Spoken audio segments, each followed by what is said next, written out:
everyone, welcome back to Lana's Little Things. We're at number 178. Oh, this is Dr. Lana, as you know. Those of you who are new to me, I'm a specialist gerontologist, talking all things living agelessly, bridging those amazing, important generational gaps, family caregiving, you know how that goes. Also, entrepreneurship and just life itself. So this is senior month, September, and we're all talking about seniors. So you have your own month, and we're just gonna focus quite a bit on seniors this month. So happy Seniors Month. I'm gonna talk about something that's a little bitty taboo subject, and that's mental health in older persons. Now, mental health in general is a subject that nobody wants to talk about. There's so much stigma around it still, and there can be some confusion and just bizarreness when it comes to having being in the midst of or taking care of someone who is an older person, or being an older person yourself. If you're an older person and you start feeling changes around you in your mental state and you can't quite figure out, well, what's happening in my life, what's going on. So many of what I'm going to talk about can seem to overlap with dementia, with cognitive impairment, sometimes even with other forms of aging related concerns. Uncontrolled high blood pressure, uncontrolled diabetes, Parkinson's disease. So the list can get very convoluted and complex. But let's see if we can break it down. You know how the brain does three. So we'll talk of three major reasons why that can contribute to mental health concerns in older persons. Three kind of flags that family caregivers and others can look out for that suggest this is more than what mom, dad, or spouse or we were taking care of uh, had before. Something is wrong. We need to seek medical attention. And then there are three things that, what can you do to mitigate it or make it feel like less of a burden or manage it or how to go about it. So let's dive in, right? So, what are some of the risk factors, first of all, um, in mental health concerns? Well, let's start with the background. If a person has previously had a mental health issue, whether it be chronic depression, whether it be even as far as schizophrenia, or whether it be uh, mild or um, an acute event that would have happened in their life, and then let's say an acute grief, and then they seem to be relapsing into grief again. So some of those things can be in the background, and then they come forward when something else happens in life. So let's just say a past history of a mental health condition is can be an indicator of a current or new onset mental health condition. So we'll start from there. So you will have your flags up from then. I know you're worried, you're concerned, and you're just trying to figure this out, right? So what is the three risk factors for those over 65, definition of older person? Well, think of it. I've had so many patients this week and their relatives say, my loved one is just going down and just not wanting to be in anything, but they're seeing all their loved ones, all their friends, for those with similar conditions, they're dying. So whether it's the loss of a spouse or loss of your dear friends, used to in my country in Barbados, people will just go to the beach on mornings, and you see fewer and fewer and fewer of your friends. Where is Mike? Mike is gone. Mike died last week. Where is Jane? Where is Kathy? They're gone. And the more you go, you start. They all say they start to wonder, well, am I gonna be the next person they're talking about? And that sense of losing your peers, losing your generation, brings a grief and a loss that only that kind of event can affect someone, and they may not be able to explain it to you, but it's as though you're just feel as though everyone is fading away from you, and that can place many people, I mean, naturally, into a state of sadness, a state of withdrawal, a state of depression, grief related illness that might be sustained. So, grief, have they been losing a lot of friends or talking a lot of their friends dying recently? Hmm. Retirement. Now, one thinks, oh, retirement is such a freedom. Oh, when you get there, they tell us you're gonna feel so good. This is a new time in life for me. But it's a massive social change, and many are not prepared for it. They've been doing a job for the last 30, 40, maybe 50 years. And many persons figure that retirement is the gateway to this sudden avenue of freedom. And many, truth be told, have not planned. You ask them, no, I didn't really plan for it. I just thought I'd go in my garden, I would clean the house, and I'd see my friends. None of that seems to happen. So retirement brings a change of, for some people, you're no longer valid. You were valid when you had a job. Who are you now? That brings in itself a state for many people, and I've seen it. They just withdraw from society. They go into their own self. They don't want to talk to anyone. They don't go anywhere. They may take up substance abuse. They may start to drink. They may start to smoke, which they never did before. They may have mood swings, sudden mood swings, tearing, argumentative, just sleeping a lot, eating a lot, not eating at all, not sleeping at all. Those things can bring on mental health concerns, from depression to acute anxiety to even chronic unmanageable disorders. What about health concerns? There may have been some older persons, you've been in peak of health your whole life, and now suddenly something happens. You've had a low headache or something. You went to the doctor and they said, oh, by the way, you have high blood pressure. Meanwhile, your pressures have been normal for years. Oh, you actually have diabetes too. Oh, and your cholesterol is high. Oh, by the way, we have to do this scan because I think I feel something. And you're all of a sudden put into a tailspin where your health is now jeopardized. The health that you relied on, the health that you knew you were. So a sense of identity of, well, who am I now if I'm not healthy? That contributes to the feeling of, what am I going to do with the rest of my life? How am I going to live my life? That brings on depression again, isolation. So it is said, some research says, from Cleveland and Mayo and other clinics have researched, the 1 in 22 persons um, might suffer from dementia, yes, but there can be as much as 1 in over, let's say 1 to 100 of persons with undiagnosed dementia, maybe more. You'll find different um, labels or different numbers wherever you go, but the numbers don't matter. The persons really matter, and so, but it's increasing. So your health is affected. I know we come to obviously dementia, so that's kind of number 4, but that's in its own umbrella.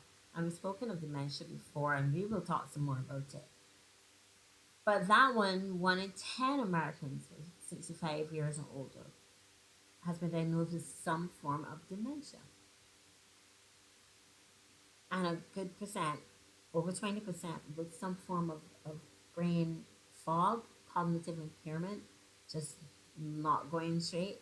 And you wonder, and it can be mixed with anxiety. So, what's going on there? Those are just the causes. So, you can imagine putting all of them together: loss of friends, loss of identity, loss of your job, loss of spouse. Then you may have an age related mental illness and mental health concern, and it's going to take a toll on you. How can you process all of this? Tough to know, huh? What can family members do? How can you identify some of these factors? How can you identify that your loved one is not just Okay, the first thing everyone may say, oh, you're just getting old. That's old age. Ooh, if you know how that expression grinds my gears, as a friend of mine would say. That expression, oh, it's just age. Age is not a disease. If I say that once, I say that 1,000 times. You know I say it. It's one of my favorite statements. Aging is not a disease. So, what can be the reason that someone who was okay before or seemingly to, having their own struggles, but something has changed? Well, especially if you've noticed them or if you're close to them as a family caregiver or you're with them as a paid caregiver or you're just their friend. What are some signs of worsened memory loss or depression, anxiety, or even severe depression that can actually lead itself to suicide? Yes, we have to say these things. We have to talk about these things because this is real. And suicide among older persons is increasing. And we know, I know from the older generation, they don't talk, they don't express. It's as if to say I don't feel well or I feel sad is, don't you ever say that. You're not allowed to say that because like that means something's wrong. So they hold everything, say nothing, and get worse. So how do you identify? Well, again, withdrawing, not doing the things that they love to do, and it's like could be from a mental health state from 6 weeks or more. Generally, a state that remains prolonged and unaccounted for 6 weeks or more. Don't do the things they used to love. So mom, dad used to love being in the garden. Now there are weeds everywhere, and it doesn't matter, and they just can't be bothered. Something is wrong.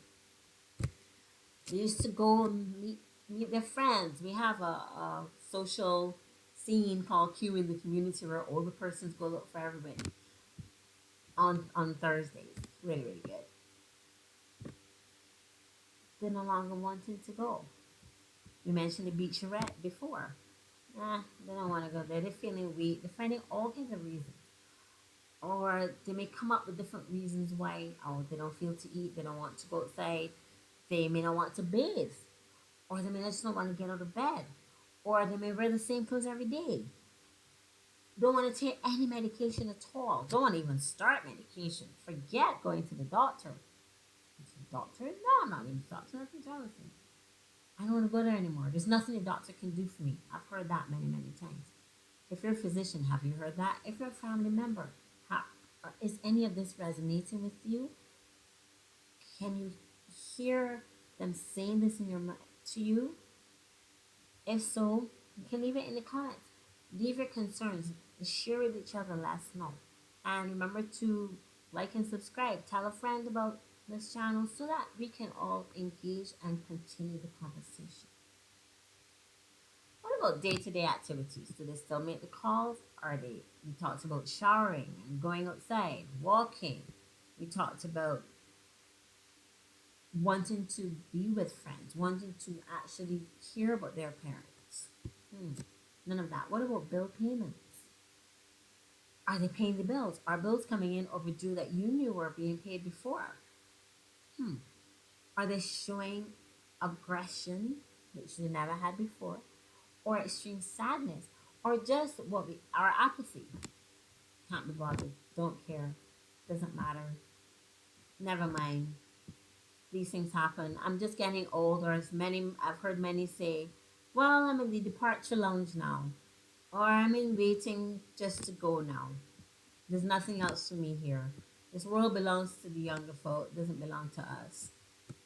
Those things are cries for help. In many cases, they're struggling, don't know how to explain, and quite frankly, have a sense of pride that was brought into them true to keep up to raise children, to work, to go through a lot of hardship.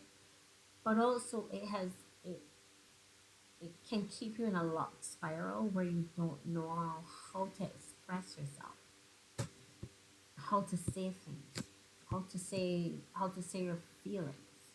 There are many helplines. There's your family doctor. You might have a good friend. Whomever you find and you suggest, you can think of this. These are red flags. You must get in early. How do you approach it? So it's talking about reasons why. It talks about things that you can identify. How do you approach it now? Well, if you recognize things that are happening and you're worried about them, but it may not seem too bad, let's do three things. Stick to a daily routine. Maybe just have a recommended schedule, like put on the fridge, have on the calendar. Put regular schedule. We'll go to this event on today. We'll schedule supermarket. We'll do some shopping. We'll just get outside. We'll go outdoors. We'll go for a walk. And then there are days when you may not feel to do anything and you'll find rest. If that scheduling of a routine and scheduling regular social events does not work, brain activity events such as doing puzzles or word games, many persons after a little while, many love it. Many, if they're already in the withdrawal, they don't want to do it. So how do you broach the subject of it's time to do something? It's not just pray and God will fix it. Even Jesus said, I know, as I believe, my conviction is, even Jesus said, the sick need a physician. So, when there are times to see the physician, when would those be? So, and how do you broach that topic? Remember how we said that if it's extreme, it's been more than 6 weeks? So, what you can do is say, well, you can speak to the family doctor, yes, and say, I'm concerned. And then have that person schedule an appointment for them. There's not a subterfuge, this is care and concern. You can say, well, Dr. So and so, Dr. Lana, Dr.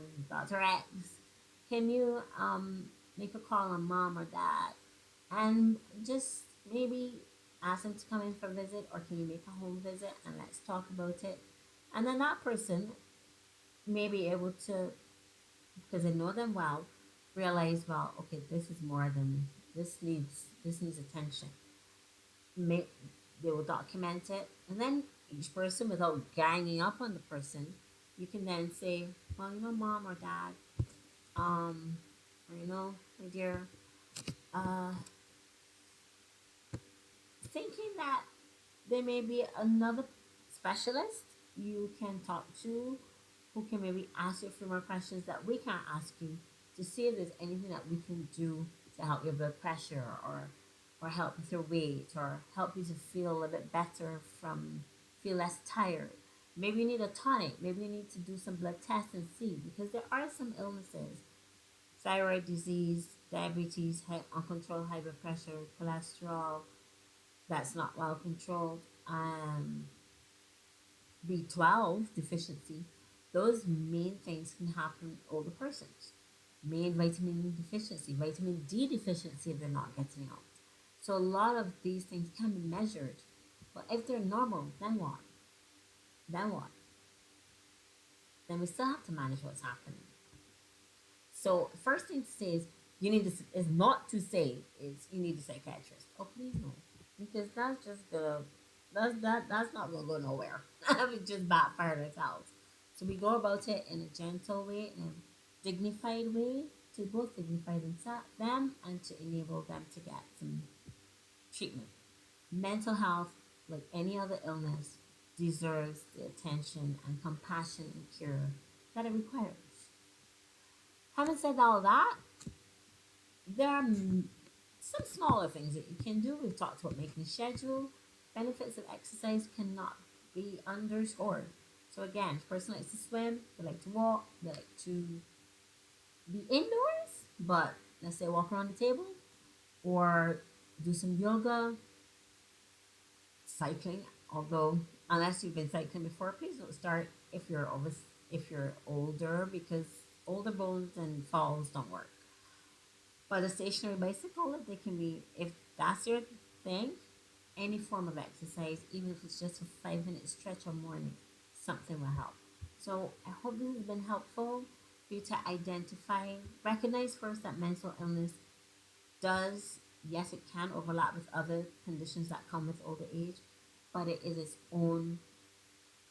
its own creature, shall we say. And we need to identify so that we can have proper management. It doesn't always require medication, but it does require management and mindfulness. We which is another thing one can do. Mindfulness practice, meditation, prayer for sure.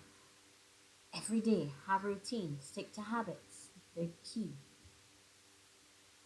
Whatever the case, mental health, physical health, social health, we all need a balance in health. We all need to know that someone cares and that we are valid and that our opinions matter, our feelings matter.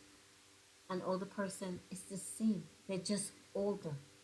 Feelings matter, mental health matters, physical health matters. It matters. We matter. You matter. So, with that in mind, I hope this has been helpful to you.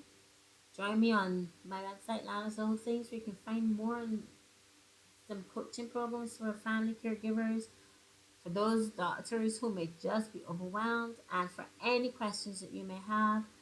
You email me, Lana at Lana NMD. Everything is down below. But let's engage. Let's engage. This Seniors Month, let's engage. And at any time, let's engage. From my heart to yours, Dr. Lana signing out and saying mental health is our responsibility. It's everyone's responsibility. So, wishing everyone well. Mwah.